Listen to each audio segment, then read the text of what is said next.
Welcome back. तो हम लोग जस्ट देखें इंसुलेटर और कंडक्टर के बारे में। इंसुलेटर क्या है, कंडक्टर क्या है। अब हम लोग देखेंगे थर्ड पॉइंट में, हम लोग देखेंगे जैसे इंसुलेटर। एक बार फिर रिपीट कर रहे हैं, इंसुलेटर आप समझ गए, दो substance which does not allow electric current to passes through it. वह सब्सटेंस जो इलेक्ट्रिक करंट को अलाउ नहीं करता है कि उससे पास करे, उसको हम इंसुलेटर बोलते हैं।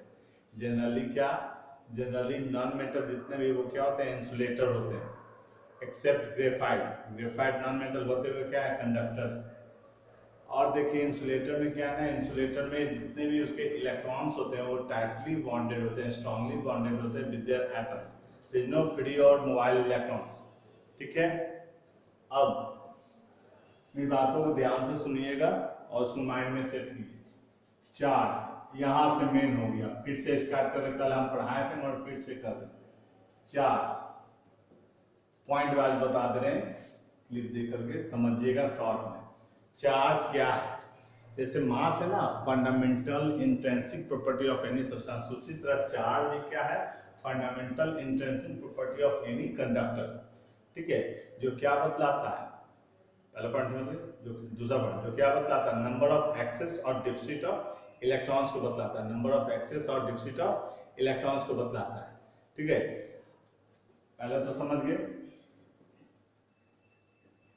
Intrinsic property, intrinsic fundamental property. दूसरा क्या क्या बतलाता है, नंबर ऑफ एक्सेस और डिफिसिट ऑफ इलेक्ट्रॉन्स को बतलाता है, तो प्रोटॉन्स की तुलना में ज्यादा है या कम है, इस चीज को वो बतलाता है, number of electron, number of protons. ठीक है, चार्ज जो है ना, देखिए चार्ज क्या है, चार्ज किसी पार्टिकल पर है, ध्यान रखिएगा, चार्ज अगर किसी पार्टिकल पर है तो निश्चित उसमें क्या होगा, मास होगा।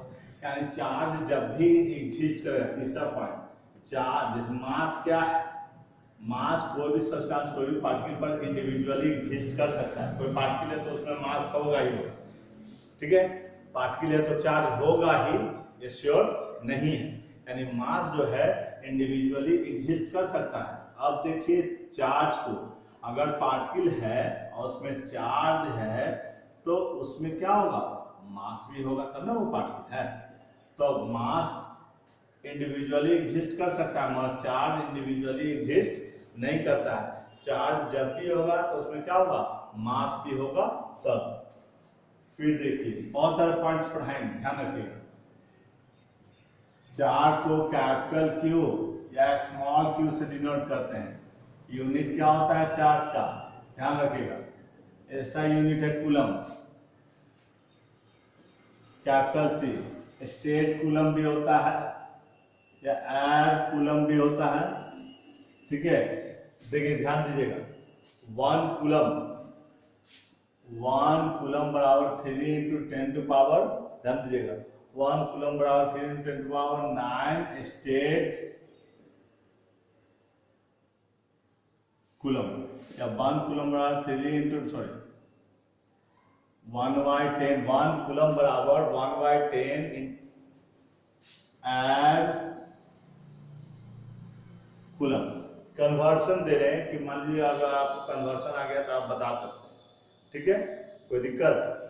इसके बाद EMU भी होता है unit, electromotive unit, EMU electromotive unit, और ESU इलेक्ट्रोस्टैटिक यूनिट भी चार्ज का होता है। 1 EMU ऑफ चार्ज बराबर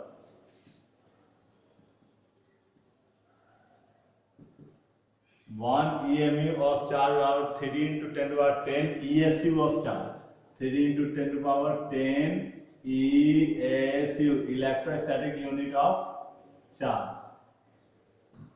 ये सब कन्वर्सन ज्यादा आएगा नहीं, ज्यादा अब यही होता है।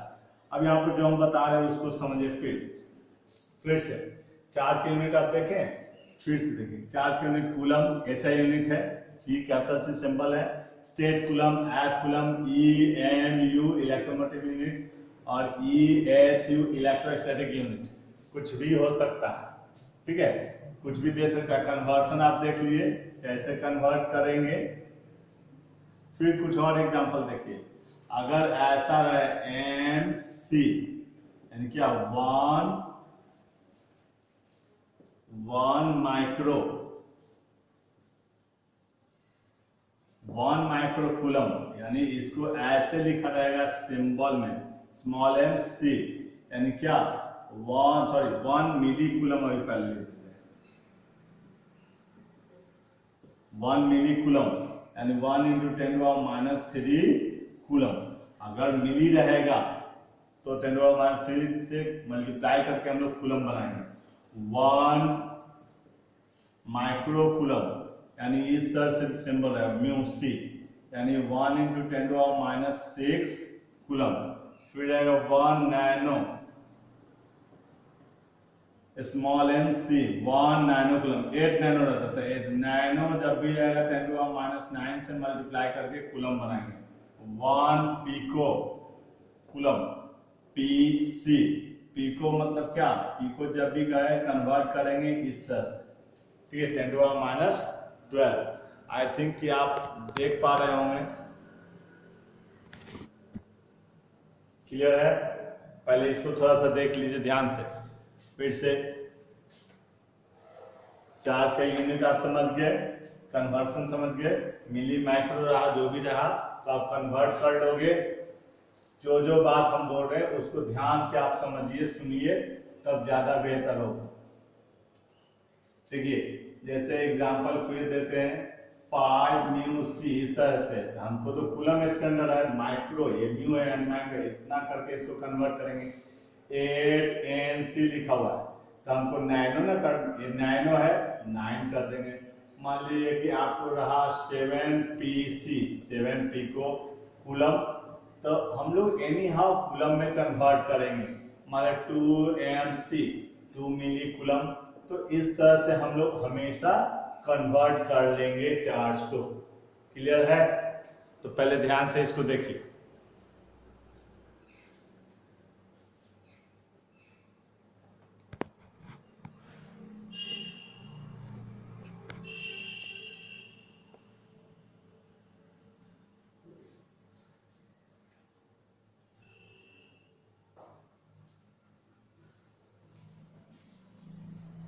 ये क्लियर हो गया। अब इस पॉइंट में क्या हम चार्ज का क्या सिंबल है, यूनिट है, ये सब हम पूरा डिटेल आपको देते हैं, ठीक है। अब देखिए नेक्स्ट, दो तरह का चार्ज होता है। अगर कोई भी कंडक्टर में उसमें 3 स्टेट होता है on the basis of charge पे। न्यूट्रल हो सकता है, पॉजिटिवली चार्ज होगा, नेगेटिवली चार्ज होगा। ध्यान दीजिए, वो न्यूट्रल हो सकता है, पॉजिटिवली चार्ज हो सकता है और नेगेटिवली चार्ज हो सकता है। क्लियर है। ये जब भी होगा तो यही। अब चार्ज क्या देखें, चार्ज क्या होता है, लाइक चार्जेस। देखिए लाइक चार्जेस है, लाइक चार्जेस क्या करेगा, रिपेल। 2 लाइक चार्जेस एक दूसरे को हमेशा क्या करेगा, रिपेल करेगा। अनलाइक चार्ज क्या करेगा, अट्रैक्ट करेगा। ध्यान दीजिए, लाइक चार्ज एक दूसरे को क्या करेगा, रिपेल करेगा। अनलाइक चार्ज क्या करेगा, अट्रैक्ट करेगा। कोई दिक्कत, लाइक चार्ज हम एक दूसरे को हमेशा क्या करता है, रिपेल करता है, और अनलाइक चार्ज क्या करता है, अट्रैक्ट करता है।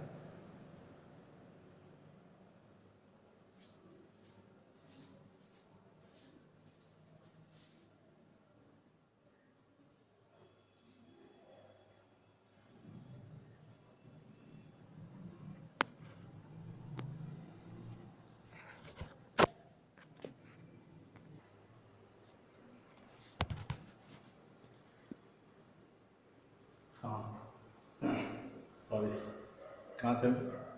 तो लाइक चार्जर एक दूसरे को हमेशा क्या करेगा, रिपेल करेगा। लाइक चार्जर मतलब समझ गए, लाइक चार्जर मतलब दोनों या तो पॉजिटिव हो, दोनों कंडक्टर, या दोनों नेगेटिव। तो जब भी ऐसा है लाइक चार्जर है तो दोनों एक दूसरे को, लाइक चार्जर मतलब सेम साइन वाला, तो लाइक चार्जर एक दूसरे को हमेशा क्या करेगा, रिपेल करेगा। अनलाइक चार्ज हमेशा एक दूसरे को क्या करेगा, अट्रैक्ट करेगा। क्लियर है।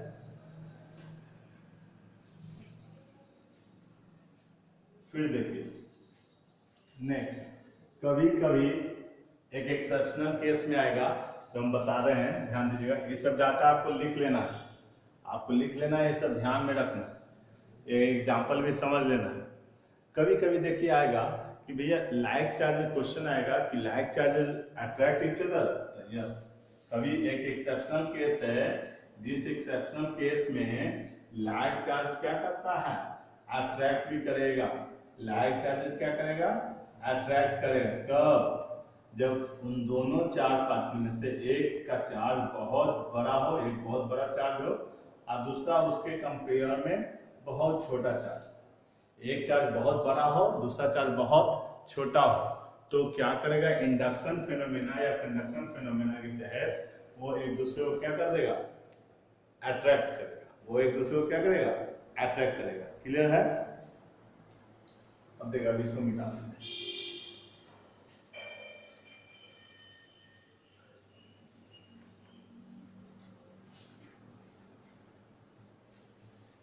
देखिए यहां तक हम लोग सीख गए। नेक्स्ट पॉइंट, चार्ज जो है, charge on particle is invariant in nature. अगला पॉइंट, किसी पार्टिकल पे जो चार्ज होगा वो कैसा होता है, इनवेरिएंट इन नेचर। यानी क्या, डजंट, किसी पार्टिकल पे जो चार्ज है उसके पार्टिकल के वेलोसिटी पे डिपेंड नहीं करता है। किसी भी पार्टिकल पे अगर चार्ज है तो वो चार्ज उसके वेलोसिटी पे डिपेंड नहीं करता है। यानी पार्टिकल पे जो चार्ज रेस्ट में है वही चार्ज उसके क्या, मोशन में भी उस पर चार्ज उतना ही होगा। Charge on rest equal to charge on motion. कोई पार्टिकल है, अगर रेस्ट में जो चार्ज है वही चार्ज उस पर क्या, अगर मोशन में होगा तो भी वही चार्ज होगा। क्लियर है? एक एक पॉइंट हम ध्यान से समझते जाइए, कोई दिक्कत? इसी को इनवेरिएंट नेचर बोलते हैं। अब यहाँ पर मास इनवेरिएंट नेचर का नहीं होता है। मास किसी पार्टिकल पे रेस्ट में और बहुत हाई स्पीड से वो जा रहा है, तो रेस्ट में मास डजंट इक्वल टू क्या, mass in motion, mass of particle in motion. Clear है? अगला देखिए, कोई पार्टिकल, ध्यान दीजिए, चार्ज पार्टिकल अगर मोशन में है, ध्यान दीजिए, चार्ज पार्टिकल थोड़ा शॉर्टकट में है, चार्ज पार्टिकल मोशन में है, तो इसके सामने में दो चीज होगा। क्या, इलेक्ट्रिक फील्ड भी होगा और मैग्नेटिक फील्ड भी ये प्रोड्यूस करेगा। यानी moving charge particle produce electric field as well as magnetic field. ध्यान रखिए, फिर से देखिए, चार्ज पार्टिकल इन रेस्ट, तो वो प्रोड्यूस करेगा सिर्फ क्या, इलेक्ट्रिक फील्ड। अब यही चार्ज पार्टिकल इन मोशन, अगर मोशन में है क्या प्रोड्यूस करेगा, इलेक्ट्रिक फील्ड। इलेक्ट्रिक फील्ड होगा as well as magnetic field. Electric field as well as magnetic field, दोनों फील्ड होता है। एक्सेलरेटेड चार्ज पार्टिकल, अगर एक्सेलरेटेड चार्ज पार्टिकल जो है, अगर चार्ज पार्टिकल एक्सेलरेशन में है तो वो रेडिएशन देता है। एक्सेलरेटेड चार्ज पार्टिकल क्या देता है, रेडिएशन प्रोड्यूस करता है। ये सब क्लियर हो गया? ध्यान से देखिए, चार्ज पार्टिकल रेस्ट में है तो वो सिर्फ इलेक्ट्रिक फील्ड प्रोड्यूस करेगा, और अगर चार्ज पार्टिकल मोशन में है तो वो electric field as well as magnetic field, दोनों फील्ड प्रोड्यूस करेगा। फिर अगर एक्सेलरेटेड चार्ज पार्टिकल है, चार्ज पार्टिकल क्या एक्सेलरेशन में है, तो वो रेडिएशन देगा। चार्ज पार्टिकल एक्सेलरेशन में तो क्या देगा, रेडिएशन प्रोड्यूस करेगा।